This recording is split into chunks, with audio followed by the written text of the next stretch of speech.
Hi, question is solve for x 1 upon x minus 1 in bracket x minus 2 plus 1 upon x minus 2 x minus 3 is equal to 2 upon 3 and x is not equal to 1 2 3 म्हणजे xच्या ह्या 1 2 3 value नसतील, त्या व्यतिरिक्त ज्या value येतील ते आपल्याला find out काढायचं आहे. ठीक आहे, तर आपण आता गिवन इक्वेशन लिहूयात. Okay, solution is given. काय दिलेलं आहे आपल्याला? 1 upon x minus 1 into x minus 2 plus 1 upon x minus 2 into x minus 3 is equals to 2 upon 3. हे आपल्याला गिवन आहे. आता काय करायचं आहे? LCM काढायचं आहे. LCM लिहून घेऊयात पहिल्यांदा. सो ह्याचा LCM काय येणार आहे? x minus 1. आता हे दोन्हीमध्ये कॉमन आहे म्हणून ते आपण एकदाच लिहिणार आहोत. x minus 2 ही ब्रॅकेट आणि इथे x minus 3 ही ब्रॅकेट आली. आता ह्याचा हा झाला LCM. आता इथे काय आहेत? x minus 1 आणि x minus 2 ची ब्रॅकेट आहे. इथे x minus 3 नाही आहे. सो ही 1ला काय करायची? इथे मल्टिप्लाय करायची. सो हे येणार x minus 3. समजला? प्लस आता इथे काय नाही आहे? x minus 2 x minus 3 आहे, पण इथे हे x minus 1 ची ब्रॅकेट नाही आहे. मग ती ही 1ला इथे मल्टिप्लाय करायची. सो 1 इंटू x minus 1 म्हणजे ते झालं. ओके, इज इक्वल्स टू ही साईड तर आपण अशीच लिहूयात. सो आता हे काय येईल? आपण जर सॉल्व केलं, हे ब्रॅकेट जर ओपन केल्या, so x minus 3 plus x minus 1 हे आला आपला न्यूमरेटर आणि डिनॉमिनेटरमध्ये ह्या ब्रॅकेट तर आहेतच. ओके, आता काय करूयात? x प्लस एक्स झाले 2x, मायनस 3 मायनस 1 झाले -4. ओके, डिनॉमिनेटर इज सेम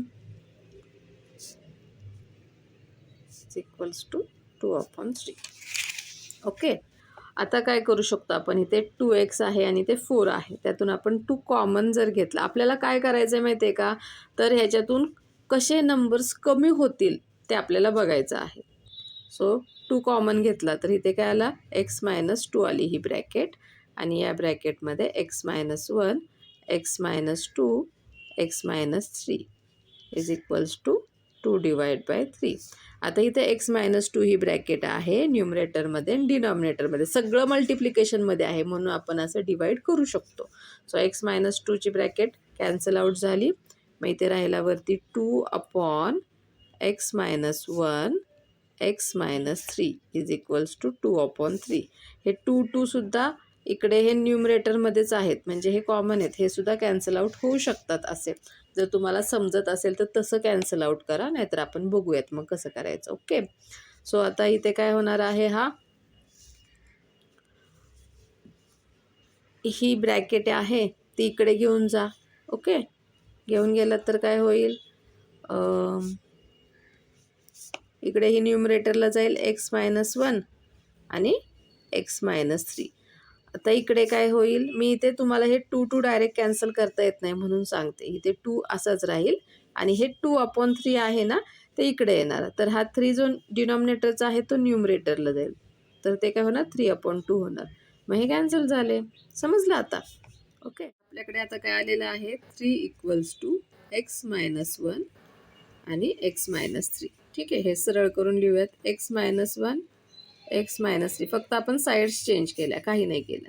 आता याचाच अर्थ काय? x minus 1 is equal to 3 और x minus 3 is equal to 3. आता हा जो 1 आहे तो इकडे गेला तर काय होईल? 3 प्लस 1 होईल. So x is equals to 4 हे आन्सर आलं. किंवा हा जो 3 आहे तो या साईडला गेला तर तो +3 होणार आहे, जो मायनस आहे तो x इज इक्वल टू 6. म्हणजे एक्सची व्हॅल्यू काय आली? x इज इक्वल टू 4 और 6 या दोन्हीपैकी एक्सची व्हॅल्यू असणार आहे. समजलं? असं सॉल्व करायचं.